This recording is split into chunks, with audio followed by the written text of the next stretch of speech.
Interesting question from JEE Mains 2025 area chapter से पूछा गया था। The area of the region X Y such that mod of X minus Y is less than equal to Y less than equal to 4 root X है। ठीक है, 4 option is there. So my dear friends, पहले क्या है, Y equal to X minus Y. ठीक है, हमें ये सारे पॉइंट भी तो चाहिए है ना, clear. So this is Y equal to S, दोनों साइड स्क्वायरिंग कर लिया तो ये Y square cancel, 2xy equal to X square, X का वैल्यू 0 है एंड वाई का वैल्यू क्या है, देखो क्लियर, वाई का वैल्यू x/2 है। सो दैट इज जब 4 root x equal to x/2 तो x का वैल्यू क्या है, 64 है।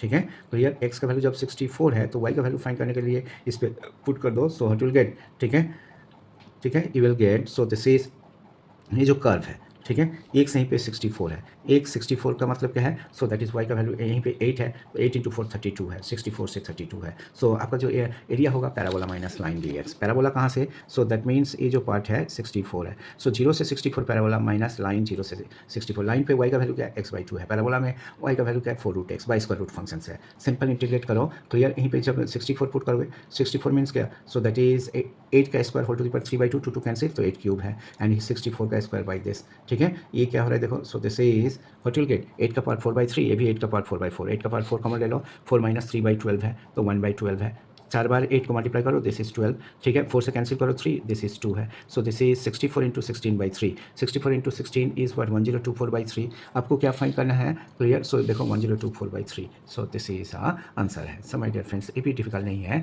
आपको थोड़ा बहुत समझना है, try to understand it, clear. इसी टाइप का question generally JEE main exam में पूछा जाता है, आपका ड्यूटी बनता है इसी टाइप का क्वेश्चन को पहले समझने का कोशिश करो, फिर प्रैक्टिस करो। You can change your destiny, you can change your Fortune through practice. The more you practice, the more you get, the more you practice and study, the better you are. Excellence is an art. It is the regular habit of practice. If you want to get very good marks in PCF, then you have to maintain consistency. So, my dear friends, consistency plus practice plus revision, that is equal to greatest success in IIT JEE. Remember it. Thank you very much for watching. Don't forget to subscribe my maths channel. All the very best for your better future.